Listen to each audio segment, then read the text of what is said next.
그래서 이제 이런 거를 통해 갖고 서양이 바꿔나가, 이제 일본이 바뀌어 나가기 시작하고, 여러분들 이거 아는지 모르겠지만 조슈 5라고 장주 오걸, 조슈 5라고 서양에서는 잘 알아요. 이게 누구냐면 조슈 번, 그러니까 메이지 유신을 일으키는 게 도쿠가와 그 막부를 상대로 조슈와, 그러니까 지금의 야마구치 현과 지금의 그 규슈 쪽에 있는 그 사스마 번이 두 번이 힘을 합쳐서 이 도쿠가와 그 막부를 무너뜨리면서 이제 일으키는 게 메이지 유신인데, 그때에 아직도 조슈 번의 가장 말단 그 무사의 아들들이 5명이 이토 긴스케인데 긴이 빠졌네. 이토 긴스케, 이토 히로부미 나중에 이름 바꾸지만, 그 다음에 이노에 가오루, 야마요조, 엔도 긴스케, 노무라 야키치, 이런 사람들이 5명이 젊은 사람들이 밀항을 해갖고 거기에 와 있는 저 시모노세키에 와 있는 서양 상인한테 부탁을 해서 배를 타고 밀항을 해서 홍콩으로 가서 홍콩에서 배를 타고 접시 닦기 하고 배 닦고 이러면서 가판 닦고 그러면서 영국으로 건너가서 영국의 유니버시티 칼리지 런던의 알렉산더 윌리엄슨 교수한테 가서 우리 교육 좀 시켜주십시오. 그래. 그래서 거기서 교육을 받고 와. 여기 이토 히로부미가 이노우에 마사루는 사실 조슈 번이 영국하고 영국, 미국, 네덜란드, 프랑스 함대하고 전쟁을 해요. 전쟁을 하는 바람에, 시모노세키 전쟁이 이런 바람에 신문을 읽고선 급히 돌아와서 전쟁하면 안 된다고 말리면서 이제 그 국내 정치에 다시 들어가게 되지만은 나머지 3사람은 다 유학하고 돌아와서 일본 근대화의 절대적인 역할을 하는 거고, 그런데 갈 때에 이 우리나라 사람들이 제일 미워하는 이 이토 히로부미, 그 이토 긴스케가 그때 건너가면서 아버지한테 남긴 편지야. 이 젊은 그 사무라이가 아무것도 모르고 밀항을 해갖고 영국이라는 지금 바다를 건너간다는 거 아니야. 그러면서 오늘날 우리는 영국의 모든 것을 배워야만 하고 해군 기술을 배워야 할 절박한 필요가 있습니다. 그렇지 않으면 우리는 가망이 없습니다. 저는 이러한 생각을 품고 저의 임무를 다하려고 3년간만 다녀오겠습니다. 라고 아버지한테 편지를 쓴 거예요. 그러니까 저런 놀라운 사람들이 있어서 되는 거예요. 나라가. 엄청난 모험을 할 줄 알고 정확히 그러니까 아까 거듭 얘기하지만 지금 뭐예요? 화서 이항로, 면함 최익현 이런 분들이 갖고 있었던 서양관, 대외관, 쇄국을 해야 되고 우정척사를 해야겠다라는 그 세계관과 지금 무슨 지식인들이 됐든 정치인들이 됐든 무조건 배워야 되겠고 열어야겠고 가서 배워야 되겠다고 하는 거하고 이 두 나라가 어떻게 같이 발전 속도가 같을 수가 있겠어요? 운명이 같을 수가 있겠습니까? 아, 여기 나오네.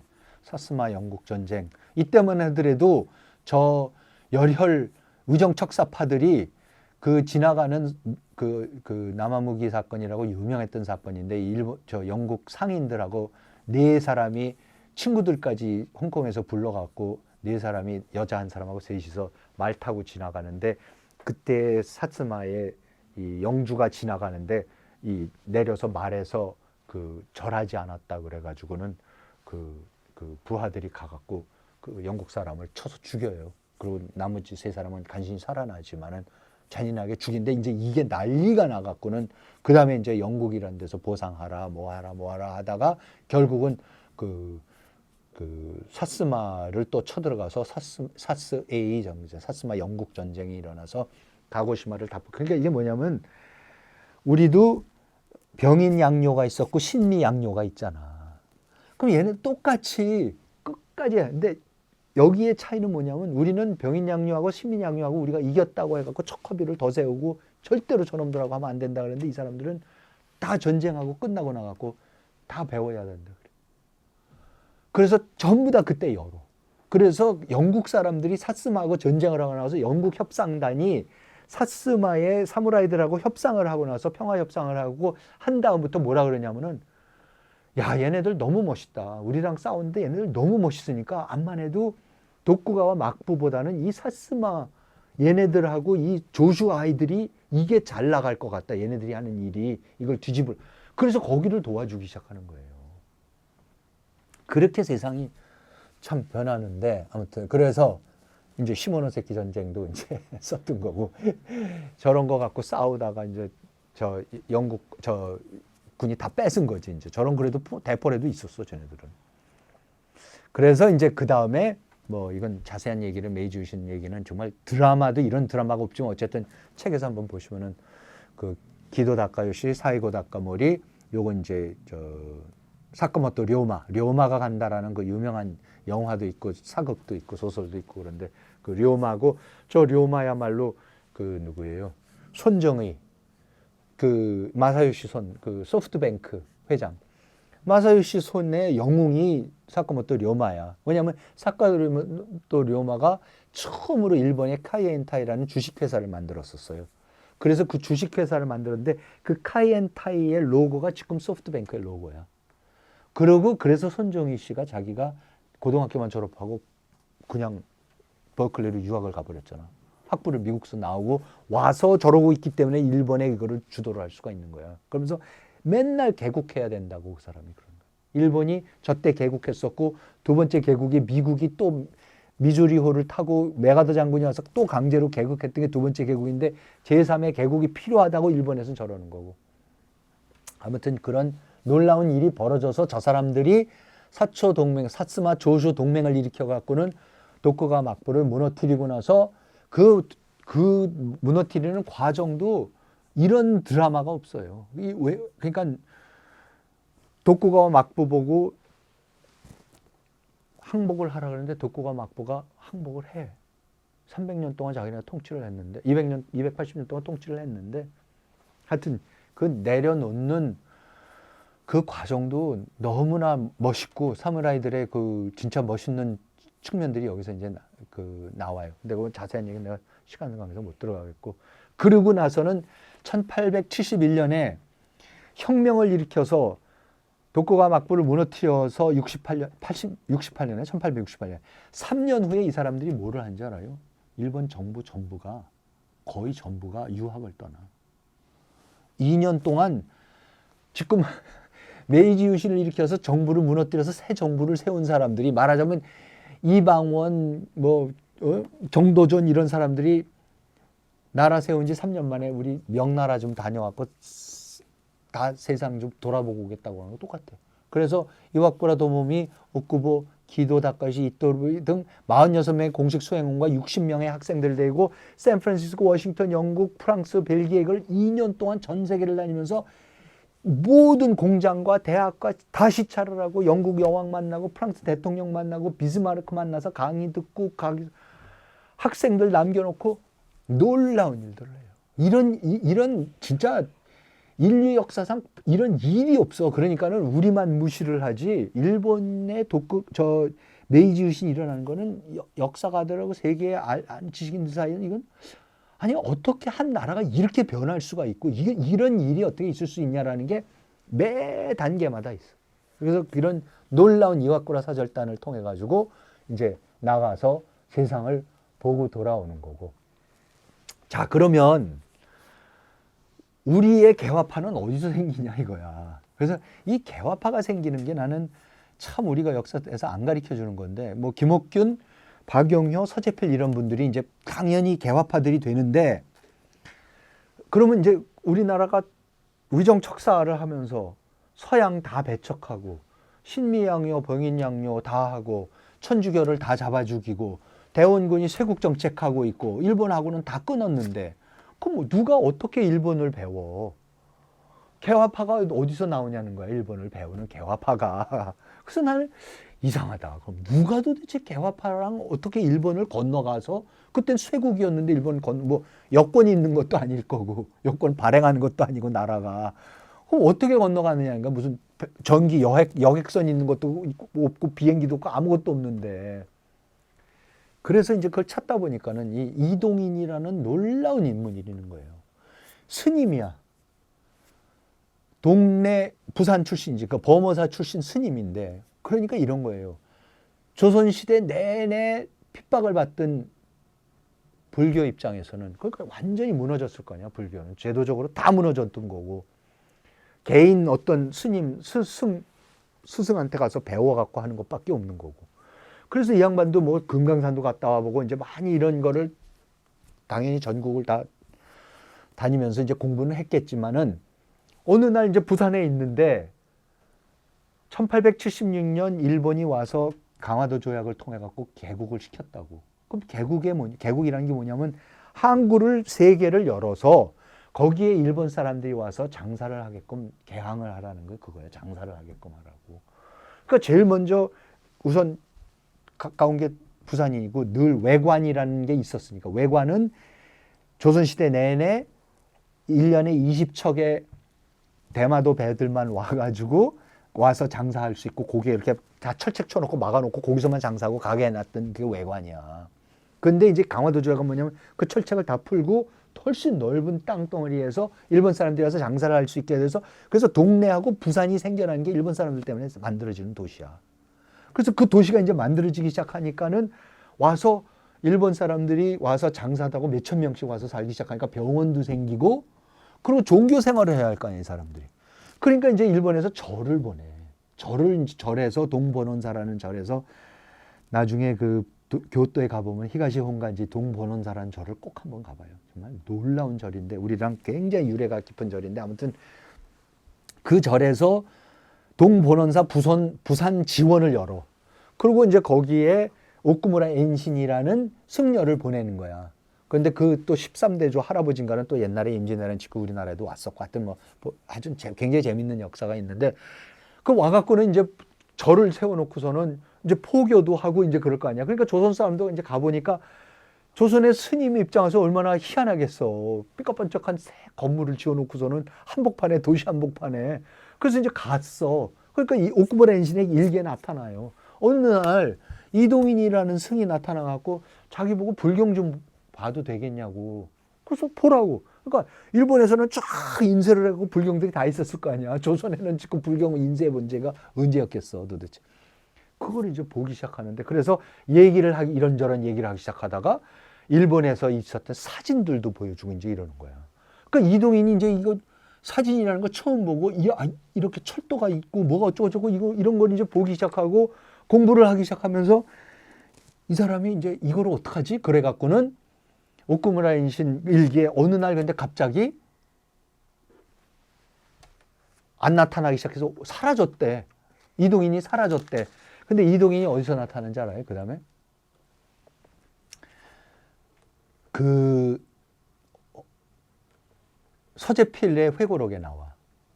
서재필이 뭐라고 우선 읽어볼게요. 서재필이 이렇게 하기를 1년 이상 걸려서 그 책을 다 읽었지. 근데 이건 뭐냐? 이렇게 얘기를 하겠다. 오쿠무라 엔신이 가갖고 한양으로 간 거야. 서울로 간 거야. 서울에 가갖고 자기가 알고 있는 거기에 사람들한테 접선을 해서 중인 계급들, 특히 통역하고 이랬던 연행사 중국 갔다 오면서 중인 계급들하고 그리고 김옥균이 불교에 심취했기 때문에 그 사람들하고 접선을 한 거야. 그래갖고는 야 이런 벌어진다 그랬더니 김옥균이 어느 날 서재필하고 박영유한테 야 오늘은 봉원동에 있는 그 봉원사에 좀 몰래 모여라 그랬다는 거야. 그래서 거기에 가서 갔더니 서재필 얘기가 갔더니 이동인이라는 스님이 있는데 하여튼 별의별 책들과 사진들을 내놓는데 처음 보는 건데 이게 도대체 뭐냐. 그래서 그거를 이거 읽어야 되겠다. 일본 책들이지만 거의 다 한문이기 때문에 한문을 통달한 사람들이니까 우리가 읽을 수 있다. 그래서 뭐냐면 이렇게 하기를 1년 이상이나 걸려서 그 책을 다 읽었지. 그러니까 이동인이 갖고 온 그 오쿠무라 엔신이 가져왔던 그 책들을 다 읽은 거야. 그때 그 책이 일본말로 쓴 것인데 우리가 한문은 대개 짐작하니까 한 문자만 연달아 읽어보면 뜻은 모두 통한단 말이야. 그래서 그 책을 다 읽고 나니까 세계 대세를 대강 짐작할 것 같거든. 그래서 우리나라도 다른 나라처럼 인민의 권리를 세워보자는 생각이 났단 말이야. 이것이 우리가 개화파로 첫 번 나서게 된 근본이 된 것이야. 다시 말하면 이동인이라는 중이 우리를 인도해 주었고 우리는 그 책을 읽고 그 사상을 가지게 된 것이니 세절, 그 봉원동은 내가 봉원동에서 살았었구나. 어렸을 때 자랐거든. 그 세절 그래서 세절이 우리 개화파의 온상이라고 할 것이야. 그랬더니 그러면서 공부가 끝난 다음에 김옥균하고 박영효가 어느 날 이 이동인한테 금괴 2개를 가져오더니 당신 어떻게든지 일본에 좀 건너가서 직접 좀 보고 오라고 공부를. 그래서 이 다시 금괴를 들고서 오쿠라마 엔신한테 가니까 오쿠라마 엔신 이게 또 어느 날 갑자기 나타나서 금괴 2개를 갖고 와갖고 이동인이 자기를 일본에 보내달라 그러는 거예요. 그래서 일본에 어떻게 보내주느냐 해서 자기네 본원사 동본원사 교토에다 연락을 해갖고 그때 이거는 보내줘야 어떻게든지 건너와야 될 것 같다. 그래서 어떻게 해야 되냐 그래갖고 일본인 벙어리 거지로 행세를 하면서 일본으로 1879년에 밀항을 시켜갖고 그때부터 1년 동안 일본의 교토의 히가시 혼간지에서 머물면서 일본어를 배우고 일본 승려가 되는 준비를 다 해갖고 80년 4월 5일 날 득도식을 해서 이름도 아사노 도진. 근데 그게 뭐냐면 조야동인, 조선의 야인, 조선의 야만인, 동인이란 이름을 자기가 만들어. 창씨 개명을 하는 거지 그야말로. 그러갖고 이름을 사용하기 시작하면서 그래서 이때 이 사람들이 이동인을 도쿄로 보내줘.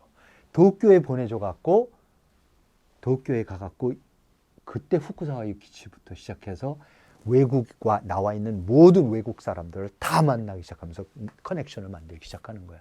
그러면서 이때 완전히 이제 일본 사람들이 놀라운 사람이라고 감동을 하기 시작하는 거죠.